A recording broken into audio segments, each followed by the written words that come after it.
All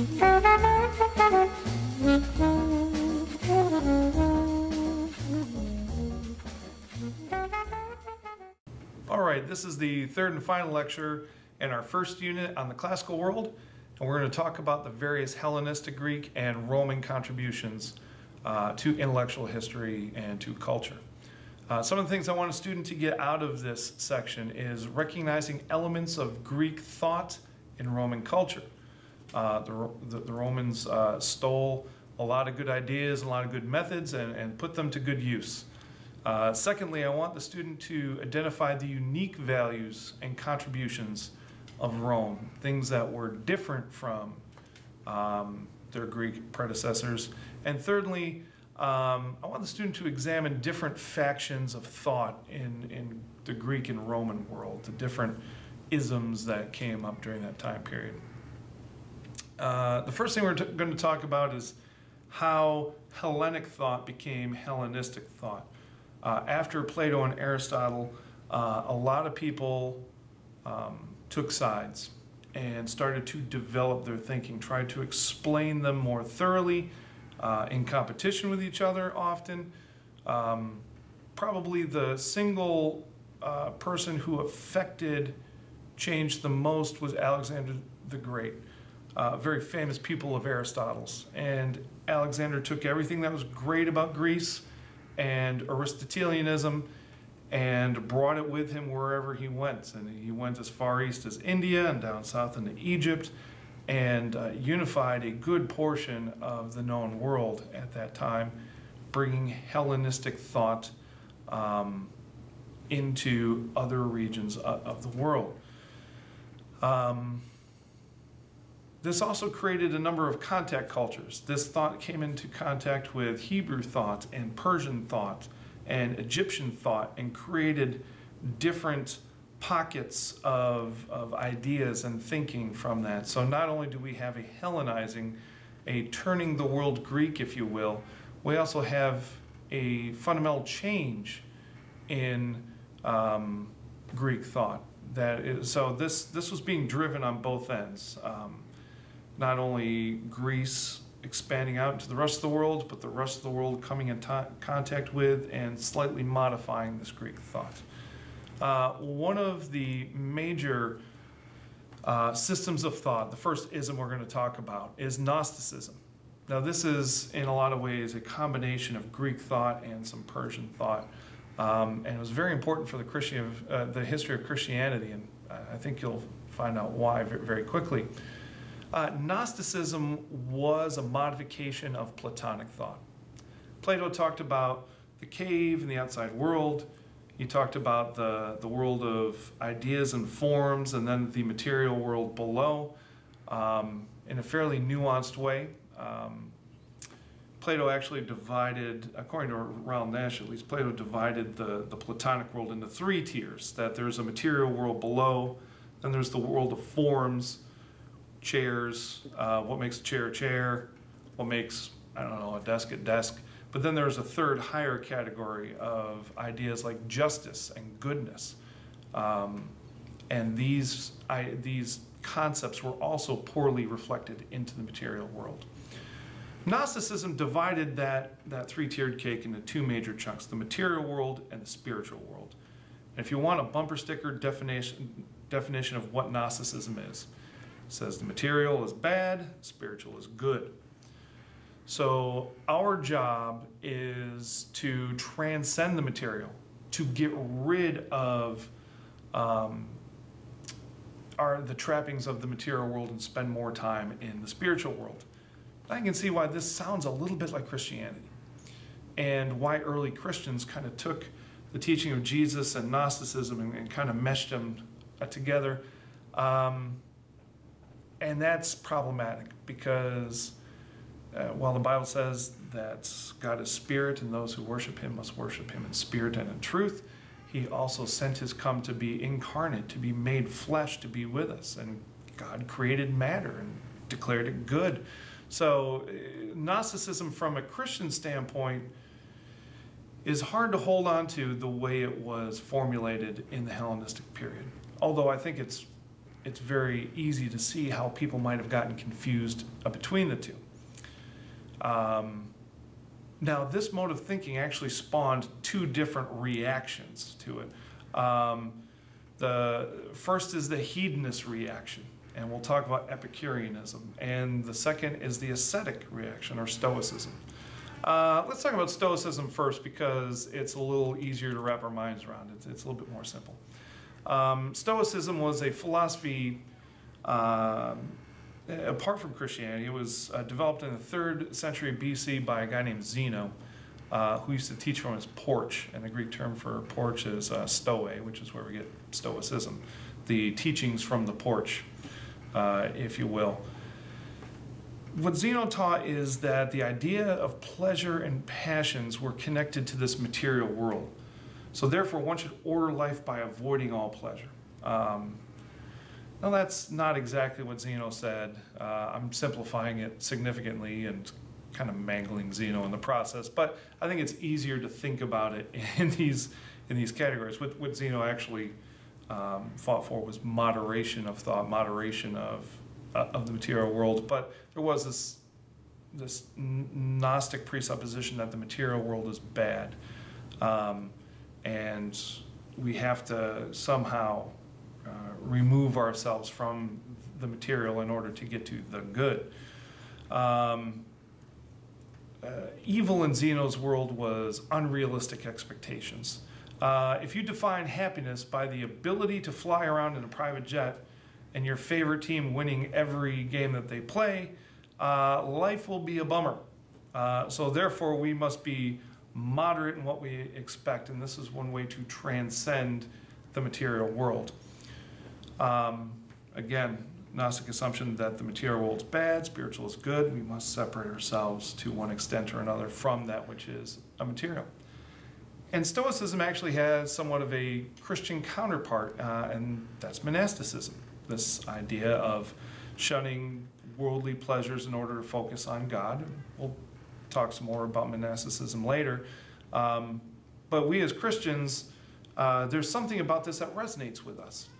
That resonates with the teachings of Jesus. So, we have incorporated Stoic ideas into our thought in one form or another throughout the centuries. I'm not saying that's a good thing. That's what we're here to discuss.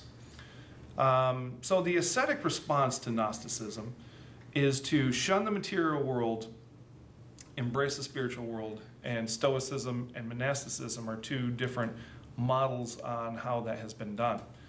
Now, the second reaction to Gnosticism is Epicureanism, the hedonist response, the Epicurean response. Again, it's kind of unfair that we're using Epicurus' name for this. This may not be what he actually believed, but this is what his believers thought. And yes, I am simplifying it into bumper stickers to make this a manageable course. But he taught out of the garden, and his school's name instead of the porch was the garden. Epicurus equated pleasure with the good, okay, and pain with the bad. So our job on earth, since according to Epicurus, we cannot escape our material world. Our material world's all we know. We're trapped here. If we can't escape it, then we have to embrace it. We have to look at pain being the bad and pleasure being the good and embrace pleasure. So instead of trying to transcend the material world, Epicureanism, or the hedonist response, seeks to embrace the material world. And this also is related to utilitarian thought in the 19th and 20th centuries. It is a very common kind of pop philosophy out there in colleges today. Epicureanism, the hedonist response, also has somewhat of a Christian counterpart that has been revived lately by a guy named John Piper, called Christian hedonism. When I first explained this to students, there was a lot of confusion. They don't know what to make of the phrase Christian hedonism, because hedonism is something we as Christians talk a lot about avoiding. But according to the Christian hedonist approach, is that God created this world, created us to have life and have it to the full, as John says in his gospel, well, as Jesus said in John's gospel. Therefore, God wants us to maximize happiness. However, in order to maximize happiness, we have to do things according to God's rules. If God designed a hammer and he intended it to hit nails with it, well, then that's how we have to use that. That is what will give us the most happiness or pleasure. If we try and use a hammer to comb our hair or to brush our teeth, God did not design a hammer to be used in that fashion, and that will actually decrease our pleasure. Now, a hammer's a ridiculous example, but what if we use an example like sex or even drugs? God has given plants on this earth that can be made into medication that can help us even in our fallen sinful state to increase pleasure in a medical way. When you try and use those apart from the way God designed it, then it becomes problematic. If we use drugs in a recreational way instead of a medicinal way, that story never turns out good. I don't know too many drug addicts that say, man, I'm glad I've been hooked on heroin for 30 years. Same thing with sex. God designed sex to be great, to be awesome. Adam and Eve didn't invent sex. They didn't just run into each other and say, wow, that was awesome. And God's not up there going, whoa, what are you doing? No, God said the very first commandment, be fruitful and multiply. He created it for our pleasure, but he designed it with a specific purpose in mind, that it's to be shared between a man and a woman in the context of marriage. And if you want to be truly happy in life, using sex according to God's design maximizes pleasure. So John Piper, I think, hit the nail on the head when he articulates a Christian vision for hedonism. Yeah, it sounds kind of odd for us, but in Hellenistic thought, this idea that there is a spiritual world that is good and a material world is bad has a lot of resonance with Christianity, and it has both Christian and non-Christian applications. So if we want to understand the influence of Greek thought on the New Testament world, if we want to understand exactly what Paul is addressing in half of his letters to the churches, we have to have some sort of working knowledge of the intellectual context within which Paul spoke, within which Jesus did his ministry. And these are contexts that have influenced how we as Christians have defined ourselves variously throughout the centuries. This philosophy, again, is not separated from how politics and art and culture are developed. We've been talking a little bit about how art in the Greek era started as idealist and began to become more realist. By the time we get to the Hellenistic era, we have a very realistic, very emotional presentation of the human.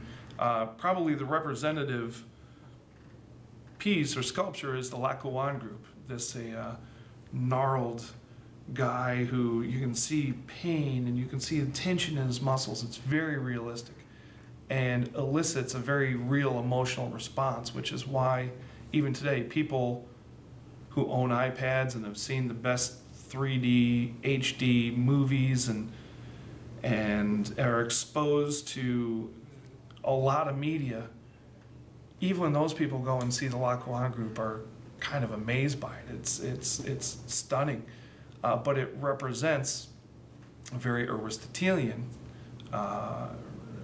approach to the world around you, being the subject in and of itself, not portraying the human as he or she should be, but portraying them as they are.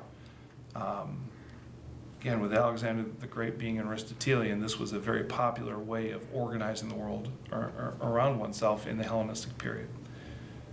Now, the Hellenistic period had a counterpart, a culture that developed slightly later than the Greeks, but maybe had a more lasting impact on the development of Western civilization.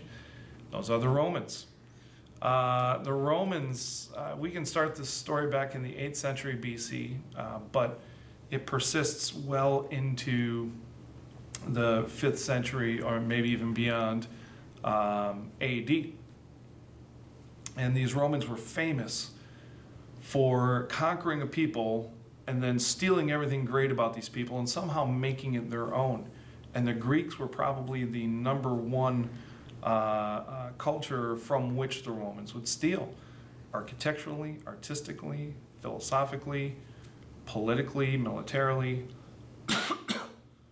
Greek accomplishments in its area, it had a profound influence on how the Romans defined themselves. Let me give you an example. Let's talk about the concept of arete in the Roman culture versus the Greek culture. As we said in traditional Greek epic poetry, an arete is an excellence. It reflects the values of ancient Greece. And we can see in Achilles and Odysseus that warrior skills, intellectual accomplishments, cunning, guile, that were central to who the Greeks are. Well, when the Romans wrote their own epic poem, Virgil's Aeneid, main character Aeneas demonstrates a very different arete. And that is some solid evidence that the Romans, while they drew on Greek thoughts and culture, had a separate identity from that. Aeneas in the story receives a divine commission to found a new Troy. Troy was under siege by the Greeks. Goddess came to Aeneas and said, hey, look, you got to get out of here. You're not going to last much longer. So he took his dad and his son and gathered a band of people and went on this epic journey. And he stumbled upon Carthage in northern Africa. And at Carthage, it was ruled by Queen Dido, and Aeneas just falls in love, is taken by this girl, and she with him, and they agreed to marry. But before they were to be married, the goddess appears to Aeneas and says, what are you doing? Like, I told you to leave Troy so that you can found a new Troy, a new civilization, a new people, not to come and fall in love with Queen Dido. Again, love was not seen as something that one should aspire to. A lot of times love was seen as a distraction in classical literature. We'll discuss that more down the line. So in the middle of the night, Aeneas gathers his people, gets on a boat and sails away. Queen Dido sees that her love has left and kills herself. Here we're not seeing battle skills as Aeneas' excellence. We're not seeing intelligence or cunning as Aeneas' excellence. Aeneas' arete is his devotion to the state. He eventually goes on, founds the city of Rome, and kind of create and articulates its thesis statement to rule mankind and make the world obey, as Virgil says. That is Aeneas' excellence, his devotion to the state. More important than battle skills, more important than intelligence, more important than love. Devotion to the state. And this is a reflection of Rome's identity. Okay, so even though Rome draws on Greek culture, Rome has her own identity. We can describe Roman culture in two ways: derivative and expansionist. It's derivative in that they steal all these cool things that they find in Greece or wherever they go, religion, city planning, warfare, whatever works. Rome somehow has this ability to absorb it and make it Roman. There was this old commercial, I believe it was BASF, we don't make a lot of the things you use, we make a lot of things you use better. That is ancient Rome. They didn't invent a lot of the things that they used, they just took it and kicked it up a notch. They gave it the old Roman try, and out comes, in many ways, a superior product. Roman culture, we can talk about Roman history. Roman history is divided into three major chunks. There was the monarchy. That didn't work so well for the people when its monarch would rape and abuse his citizens. So they got rid of the monarchy in 510 BC and started the Republic.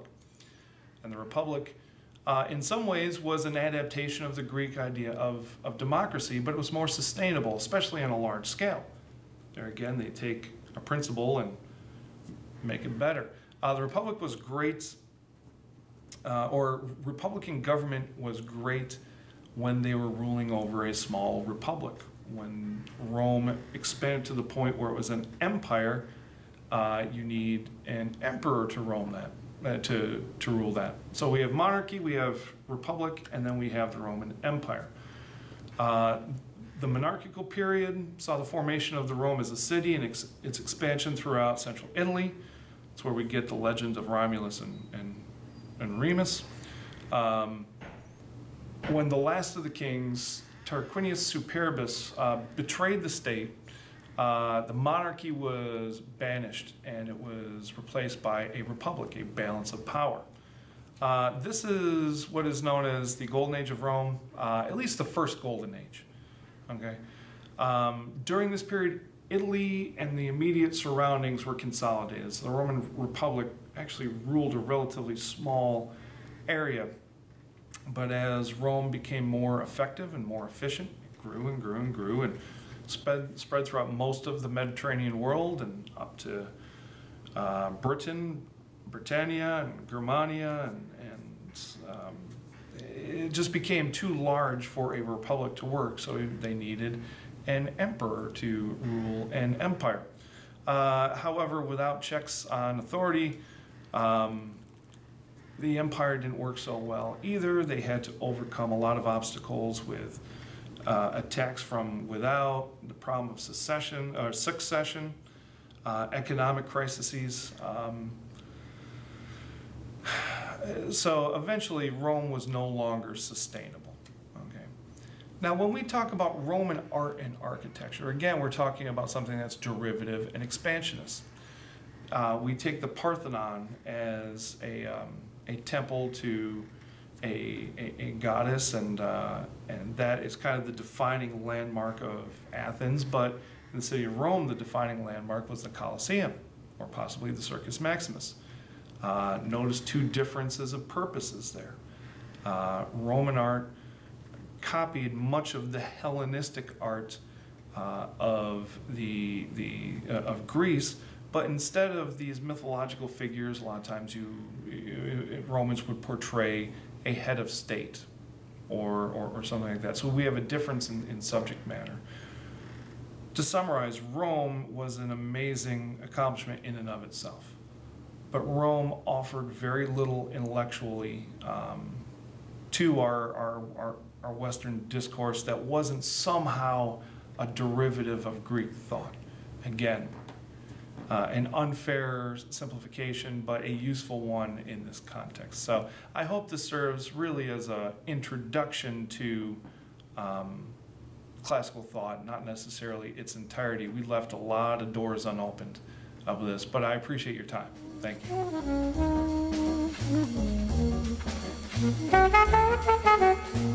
you.